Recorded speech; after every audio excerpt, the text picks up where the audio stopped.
What the pilots were seeing on their engine instruments was actually the result of those valves having a harder and harder time to move because of the contamination. Now, this didn't really manifest itself as a huge problem as long as the engine speed was held more or less constant and there was very minimal movement of those valves needed, but that would of course not last for very long. 1 hour and 15 minutes after the first warning, the pilots were asked to descend from flight level 390 to 380 as they entered into the Malaysian Kota Kinabalu airspace. And as soon as the aircraft leveled off at the new level, the Engine 2 control system fault ECAM warning reappeared. This time, it was accompanied by both the information "Avoid rapid thrust changes" and Engine 2 slow response. The pilots acknowledged the info, but again, there was no real items for them to complete. They tried to switch on and off the engine anti-ice to see if that would have any effect on the EPR fluctuations, but nothing really happened. The engine still was working fine and responding to thrust level demands. Now, again, there were no information in the manuals about what the underlying conditions for these warnings actually were. But we know that the "Avoid rapid thrust changes" warning indicates a problem with the engine airflow control. Remember, that's the part of the system with the variable inlet guide vanes and bleed valves. And the other warning had to do with the fuel metering unit. So here we can already see how the SAP spheres had started to affect more and more components inside of the number 2 engine fuel system. And of course, what's inside engine number 2 would eventually also reach engine number 1. The captain now called up the maintenance control again with quite a bit more concern this time and asked them if they could see what they were seeing and if it was really safe to continue the flight. This time there was another engineer who took the call, who had been briefed by the situation by one of his colleagues. He looked at the data again and confirmed that from their standpoint there was nothing alarming going on. They had checked and there had been no maintenance action taking place overnight, which could explain a sudden misbehaving engine, and the other parameters looked similar to the first time that they had called up. The engineer then had a look at the number 1 engine and considered that that one was working well without any real issues. Yeah, there were some minor EPR fluctuations on that side as well, but he thought that that might be due to the engine trying to compensate for the fluctuations on the opposite side. This, by the way, whilst being a plausible theory, is not really how these engines actually work. They work by trying to keep the aircraft's speed as close as possible to the required speed, but not by compensating the exact thrust output. But he also said that the message "Avoid rapid thrust changes" was related to the variable guide vane system and that the crew should move the thrust levels carefully to try to avoid any exceedances. If an exceedance would happen anyway, they should just follow the procedures in their manuals, and in any case, the FMU was going to be replaced when they reached Hong Kong to sort this issue out. This explanation sounded good to the pilots, who now felt more happy again to continue the flight. Now, before anyone starts to have any opinions regarding their decision-making here, remember that these 2 pilots had no idea about all of the other things that I've already told you regarding the fuel contamination. And the Airbus warning system had not been programmed to connect the dots with this either.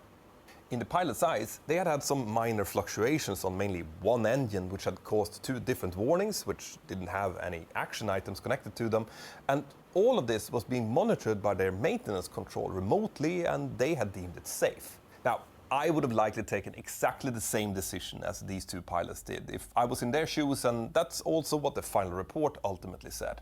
The flight continued without any further issues, and about 1 hour and a half later, at the time 12:55 Hong Kong time, the aircraft entered into the Hong Kong FIR and started coming into range for the arrival 80s. The captain copied the 80s via their ACAR system, and it indicated that runway 07 left was in use with the wind coming from 160 degrees at 9 knots, but it was varying between 100 and 160 degrees, meaning that it could be both tail and headwind for the landing.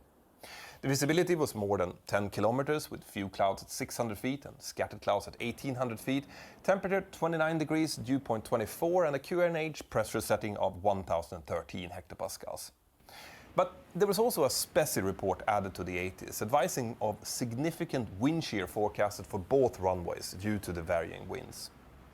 Now, except for the wind shear warning, this was quite good weather, and the first officer started preparing for an ILS approach into runway 07 left. He planned for a flaps full landing, and after having checked the landing performance, the pilots both agreed to use the low auto brake setting, as the runway was very nice and long. After the briefing, they were handed over to Hong Kong Radar, who cleared them to follow the Subno 2 Alpha standard arrival route just as they had briefed. And before they started the descent, the captain made a normal PA to the passengers. They were then cleared to initially descend to flight level 230, and this is where things really started to get interesting.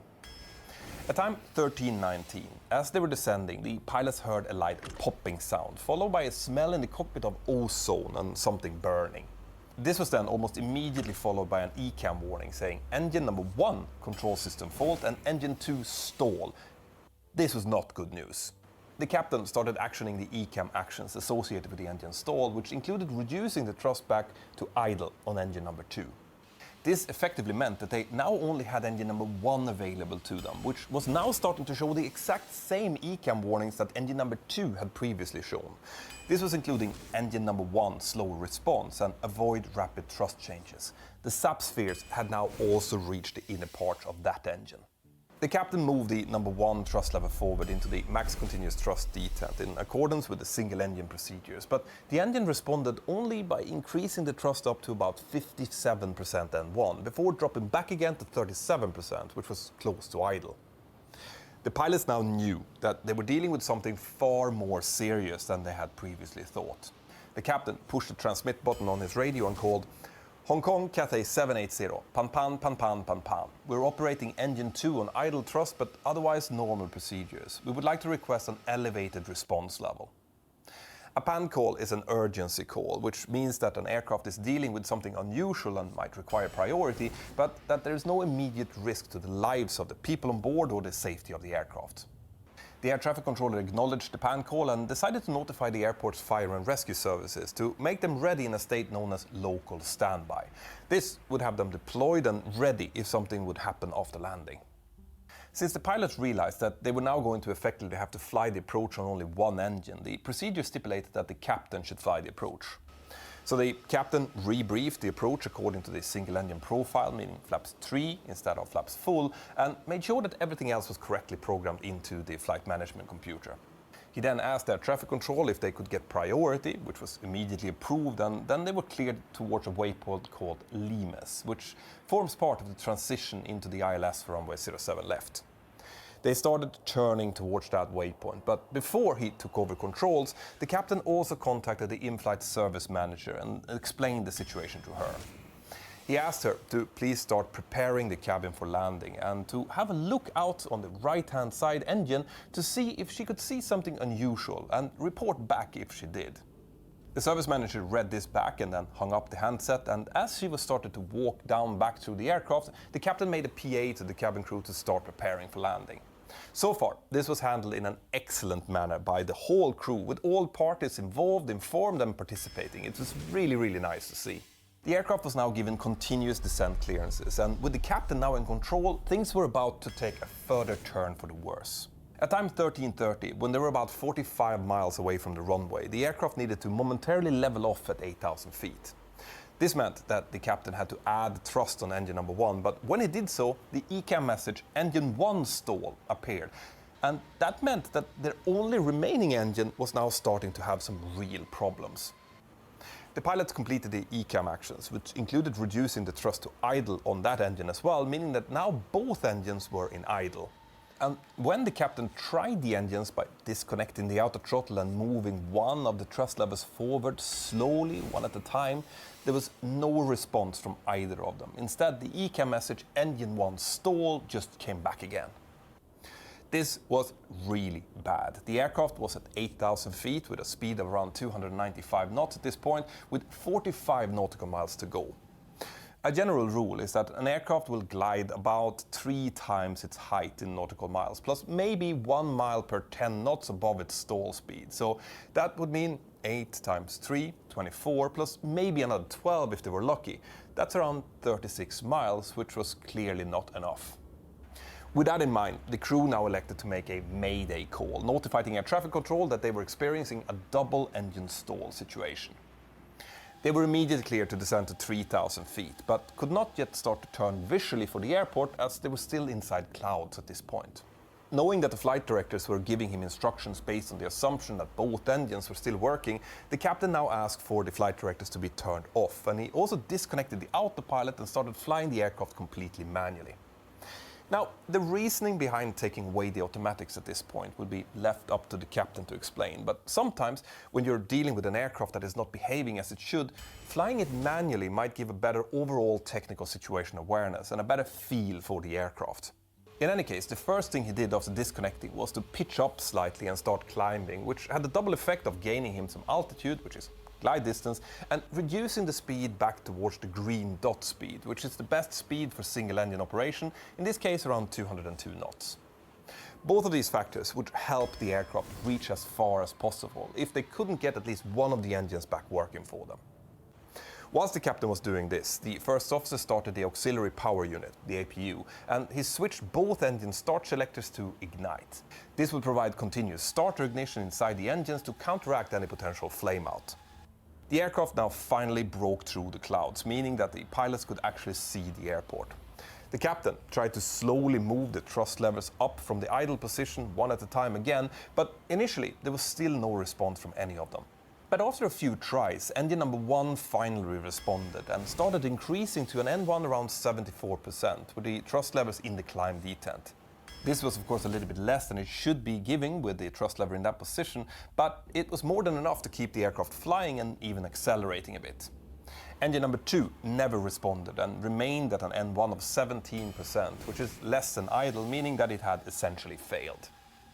At time 13:36, the first officer gave the cabin crew seats for landing of the PA, and a few seconds later he also added cabin crew to stations, which meant that the cabin crew should now start getting ready for a possible evacuation after landing.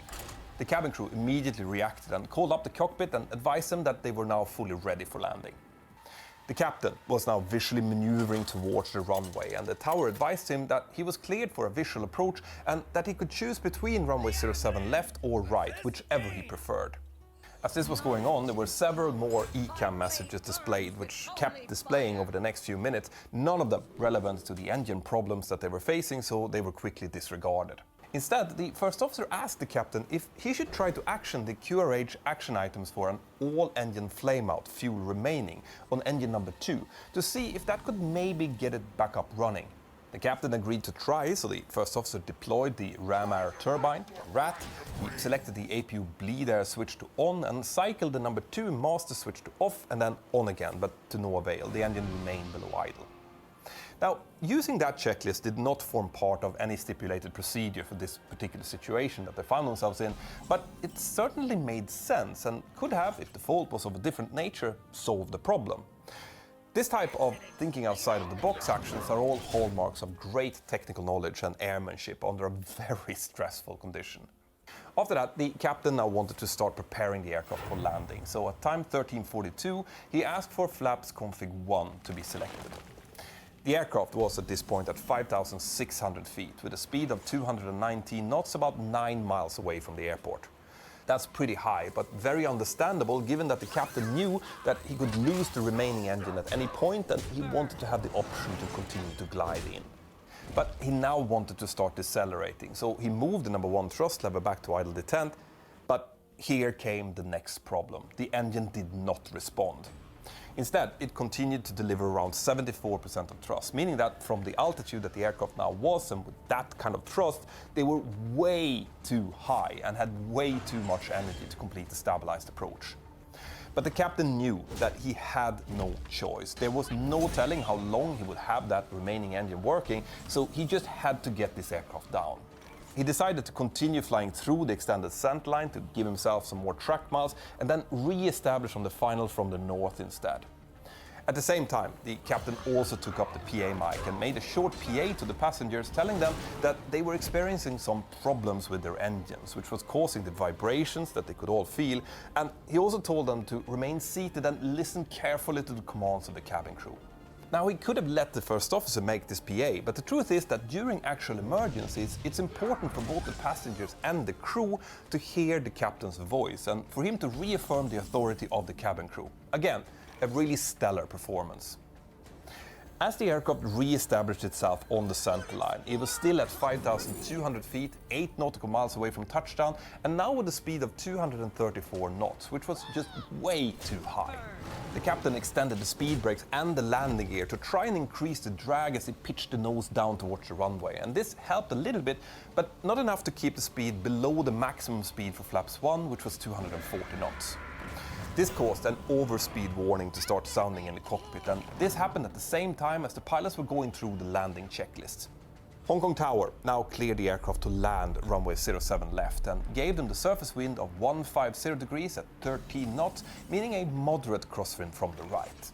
Engine number 1 was still producing around 70% of thrust, making the deceleration impossible for the crew as they continued to blast down towards the runway with a speed around 100 knots faster than they should normally have. The captain stowed the speed brake and armed it for landing instead so that they would get the help of the automatic ground spoilers after touchdown. As the aircraft passed 732 feet, the speed was still 227 knots, which flaps 1 selected, and this high speed caused a much higher than normal vertical speed, which in turn now triggered the ground proximity warning system. Too low, terrain, pull up, could now be heard together with a second overspeed warning. The cockpit environment was now super stressful, but it didn't seem to affect the two pilots too much. They were still calmly discussing different options they had, like if they should try to extend flaps 2 or not. The captain said that the flaps would likely not come out due to the high speed, but the first officer suggested that they should at least try it anyway. Flaps 2 was selected, and almost immediately they received a flashing F relief warning, indicating that the flaps was not extending to the full flaps 2 position, but instead to an intermediate position to protect the flap mechanism from the high aerodynamic loads at that speed. Anyway, there was not much more that the pilots could do at this point. They just had to get this aircraft down, so the captain just continued pressing on. The GPWS kept blaring "too low terrain" and "pull up" as the runway kept getting closer and closer at an alarming speed.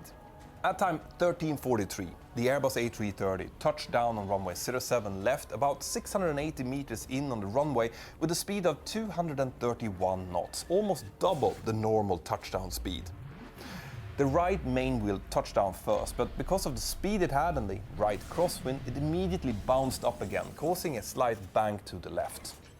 Now the captain knew that there was no room for any bouncing at this speed, so he pushed the nose forward and the aircraft touched down a second time, but due to the high bank and the now downward momentum, the left engine cowling now slammed into the runway, causing sparks to fly behind them. At this point, the ground spoilers finally extended, killing all of the lift from the wings and bringing the full weight of the aircraft down onto the wheels and onto the brakes. The first officer initially called "no spoilers, no reverser green light, no diesel," and that caused the captain to disconnect the auto brake, which was set to low by the way, and apply max manual braking. The reversers were also selected, but only the now damaged engine number 1 reverser actually deployed. The aircraft kept barreling down the runway, transferring an enormous amount of kinetic energy onto its brakes, but eventually it started to slow down, and it finally came to a full stop about 300 meters before the runway end. Immediately after the aircraft had touched down, the fire trucks had entered the runway behind them and started chasing the aircraft down the runway. Now, as the aircraft had come to a complete stop, they approached carefully from each side to try and assess the status of the aircraft and its brakes. Inside of the cockpit, the pilots gave out a short sigh of relief, but they knew that this wasn't over yet. Maybe there was a fire outside on the brakes and the wheels, and there would be a need of an evacuation. The captain made an immediate PA to the passengers, saying that they were evaluating the situation and asking them to please remain seated. The flight crew then proceeded with shutting down the engines and running through the remaining ECAM checklist, which they still had on their screens. The captain now mentioned to the first officer that he was initially keen to go with the safe option of keeping the passengers on board and then disembark them normally. Now, that might come as a surprise to you, but it's actually true. An evacuation is a maneuver which is almost always going to cause passenger injuries, and it's supposed to only be used in case of a directly life-threatening situation.